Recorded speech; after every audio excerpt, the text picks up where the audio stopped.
attend international meetings and fora, it's usually that Ireland is seen as almost an outlier, worryingly perhaps, in terms of our level of support for international law, for human rights, for the people of Palestine, for a two-state solution, and in calling out, as our Taoiseach did, the war crimes being committed by Israel.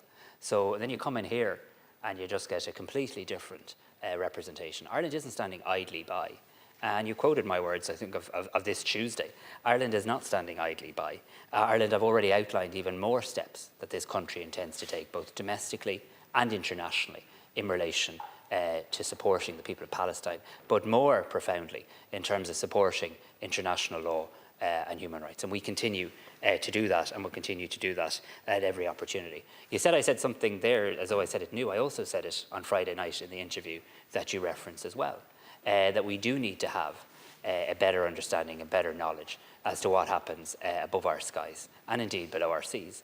I find it somewhat ironic that the deputy who raises this issue is the same deputy who would oppose any increase in defence spending to increase the capabilities of Óglaigh na HÉireann in terms of monitoring what happens in our skies and below our seas, because that's exactly what we need to do. No, you can shake your head if you want. You are not. But I don't. But you know what? Continue, Tánaiste. They're carrying weapons. Deputy Murphy. Thanks for shouting me down again. I know you're having difficulty this week. You won't take questions from some journalists, and when you come in here, if you don't like the questions, and now when you ask me a question, you won't allow me to answer it. So you don't take questions from some, and you don't accept answers from others. So don't shout me down, please, on an important issue. In relation to this situation, I've made it very clear what Irish law does state. And as a government minister, as a leader in government, we obviously rely on the laws of our land. And the laws are very clear in relation to the air navigation, carriage of munitions of war, weapons and dangerous goods orders of 1973 and 1989 that expressly prohibits for civil aircraft to carry munitions of war in Irish sovereign territory without being granted an exemption to do so by the Minister for Transport. I've also made the point, though, that it's one thing about what people wish to inspect when it's on the ground.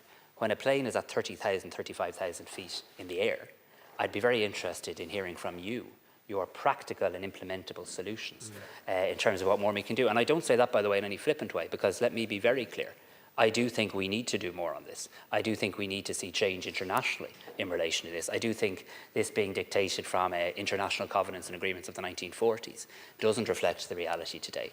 I also think we need to have better clarity and understanding around munitions and parts, and absolute clarity as to what needs to be declared, because the law of this country is clear. The law of this country is robust in terms of Irish sovereign airspace. But then there's also the practicalities in terms of the implementation. So there is work going on in the Department of Transport. Minister Darragh O'Brien confirmed that to me again as recently as this morning, in terms of what more measures Ireland needs to take in relation to our own law, or indeed what more measures Ireland needs to seek to take internationally. Deputy Murphy. This studied, deliberate, false ignorance, pretending you don't know what's going on, suggesting we need to have aircraft to go and inspect commercial airlines in the plane, what in the sky over Ireland. What are you suggesting? Again, it's very, very simple. I'm really happy to give these to you, Tánaiste. Waybills from the aircraft, repeatedly, showing that thousands of tons of weaponry have gone through Irish airspace on the way to be used in a genocide in Gaza. This is not a mystery. The airlines admit it. A few months ago, the last government had some sort of examination in the Department of Transport. What happened to that examination? You want to know my practical solution? My practical solution is that the Minister for Transport should prosecute the companies. It's the law. They're currently breaking the law. Or I'll give you another suggestion, which actually came from now Taoiseach. Micheál Martin said last September that there had to be consequences for airlines to do this, that they shouldn't be allowed to fly through our airspace if they violate these basic laws. Do you agree with that? Are you going to act to stop Silkway, to stop Challenge, to stop Delta, to stop Lufthansa continuing to fly? And we actually need action. Would you like me to drop these over to you, the emails and stuff, so that you have them? Do you need them? Thank you very much. Do you need? I'll wait till you finish. Thank you for. Oh, he's coming over to me. Thank you so much. Thank you very much.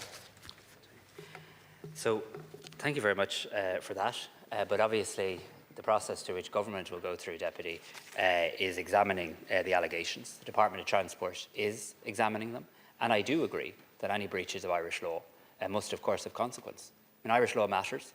I'm very clear in relation to that, as is the Taoiseach, as is the Minister for Transport. And if there have been breaches of Irish sovereign law, decisions will need to be taken on the next steps based on evidence, based on clear and robust evidence. I think we also need to be clear here, and this is the point I was trying to make, that if existing legislation doesn't provide for the implementation of a system of routine and random inspections, and rather it requires that there first be an appearance of intention or likelihood for a civil aircraft to depart from a point in the state in a manner that would contravene the legislation, for example, carrying munitions. I think it is a legitimate question for government to now consider whether we need to amend our own domestic legislation and whether more needs to happen internationally. So I'm very clear, any breaches of Irish law, it cannot be consequence-free. I agree with you in relation to that. The Department of Transport will carry out and is carrying out a robust examination of all of these matters. Thanks, and then will Tánaiste. advise government on what next steps are required. Deputy Paul Gorkley. Good.